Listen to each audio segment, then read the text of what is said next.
કૃષ્ણ, કેમ છો બધા? મારા નવા વ્લોગમાં તમારું હાર્દિક સ્વાગત છે।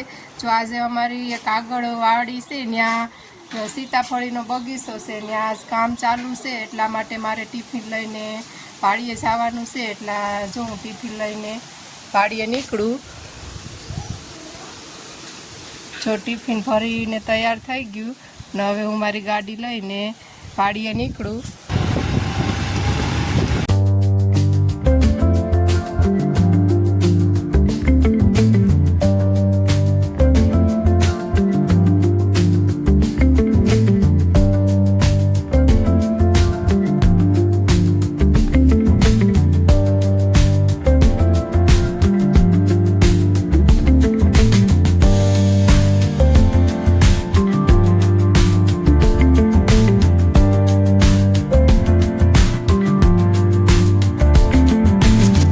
વાડીએ પહોંચી ગઈ ને જો અમે લોકો જમવા બેઠી જઈએ। જમવામાં જો બાજરાના રોટલા, ગવાર બટેટાનું શાક, પાપડ, રવો, તો આવી જાવ બધા જમવા। આયા જો અમારા માણસો જમવા બેઠી ગયા છે।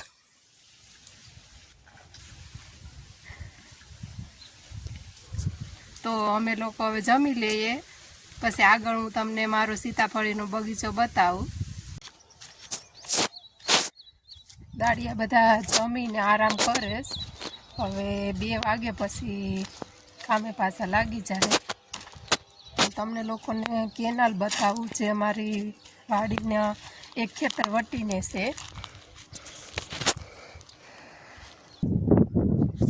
જો આવી રીતના કેનાલ હોય, વહેતું પાણી છે, અત્યારે પાણી આમાં ચાલુ છે। કેનાલમાં પાણી છોડવામાં આવે આગળ ડેમમાંથી, એટલે જે ખેડૂતોને જેને કૂવામાં પાણી ન હોય ને એ આમાં મોટર નાખી અને પોતાના જે થાલવાઈઓ હોય, જાણે મગ હોય બધાને, પછી જુવાર હોય, બાજરા હોય, એ લોકો આમાંથી કેનાલમાં મોટર નાખી અને પોતાના ખેતરમાં પાણી પીવડાવે। એટલા માટે આ સરકાર જ આવી રીતના કેનાલનું પાણી છોડે આગળ ડેમમાંથી।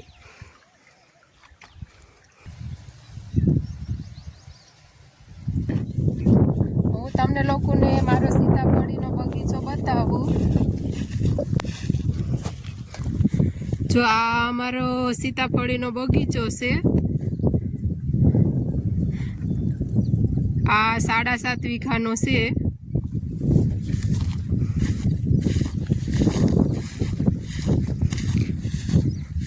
આ વાડીને અમારે ફરતું આ વર્ષે જ કમ્પાઉન્ડ માર્યું, એટલે કે પાંડાથી સણ્યું ફરતું ખેતરને।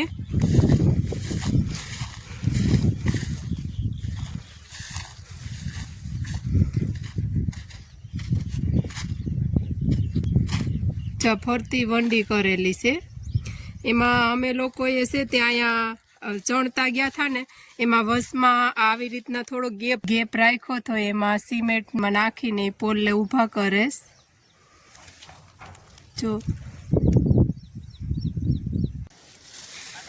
આગળ પોલ છે એમાંથી તો જે કોકરેટ ભરેલું હતું એમાંથી પાટિયા કાઢી લીધા, પછી આમાંથી કાઢવાના છે। આ ઠરી જાય ને સિમેન્ટ કોકરેટનું ગાર્યું, પછી આને કાઢે ને આગળ ભરવાનું ચાલુ છે।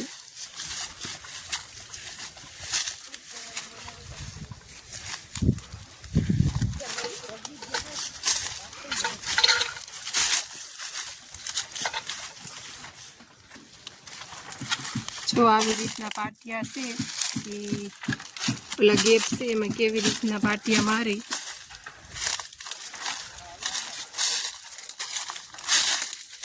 અરસીભાઈ જો 2 સાઈડથી પાટિયા મારતા જાય અને બીજા માણસો છે એમાં ગારિયું બનાવીને નાખતા જાય।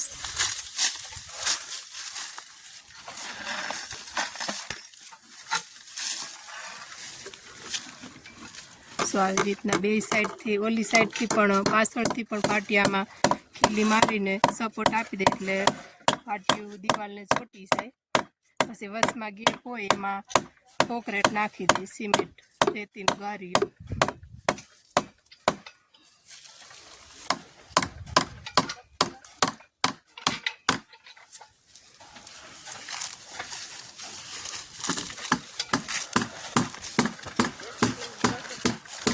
જો આટલો ગેપ છે એમાં અત્યારથી જ પાઇપ મૂકી દીધો, પછી 2 સાઈડ પાટિયા મારીને એ ઊભો કરી દે.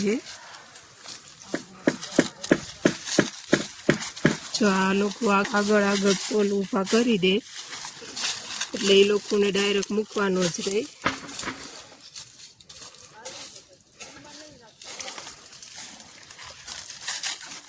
ને અહીંયા ટ્રેક્ટરમાં ભરીને લાવ્યા હતા કાંકરીને રેતીને, એ અહીંયા ટ્રેક્ટરમાં જ ગારિયું બનાવી ને ડાયરેક્ટ બકડિયાથી એમાં ભરીને નાખી દઈશ. જો સિમેન્ટ ને કાંકરીને બધું ટ્રેક્ટરમાં જ ભરેલું છે પાણીને. જો આમાં ગારિયું બનાવી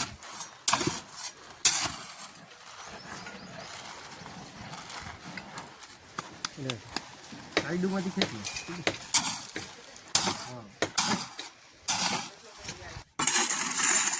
એમાં ખાડો પાડતો.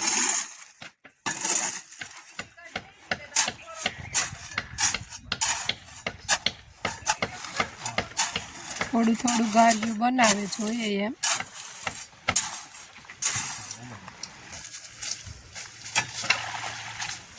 ટ્રેક્ટરમાં જ બેરલ છે એમાંથી લઈને જો આમાં પાણી નાખે.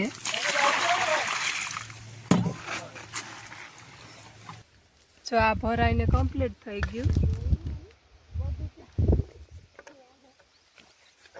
એમાં લેવલથી જોતું જવું પડે.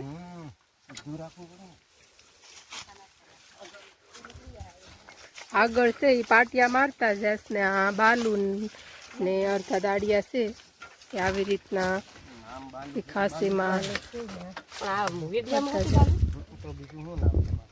બાલુ હોય તો બાલુ જ કહેવાય ને. આટલા ભાગમાં પોલમાં ગારિયું નખાઈ ગયું ને ઊભા કરી દીધા. હજી 3 ભાગના રહ્યા, 1 ભાગનું થયું. આગળ જો બાકી છે.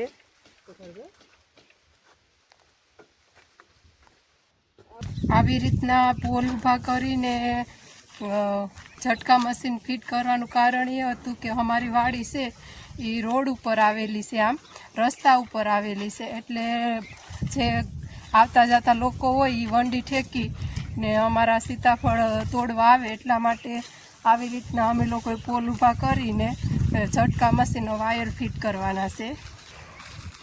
હવે અમારી સીતાફળીમાં કટિંગ આપશે ત્યારે મારા આગળ વિડીયો આવશે, એમાં હું તમને બતાવીશ કે કેવી રીતે કટિંગ આપે.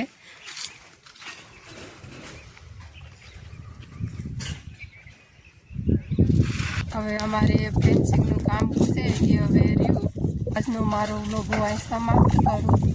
મારી ચેનલને સબસ્ક્રાઈબ કરવાનું ભૂલશો નહીં. તો બધાને રાધે રાધે.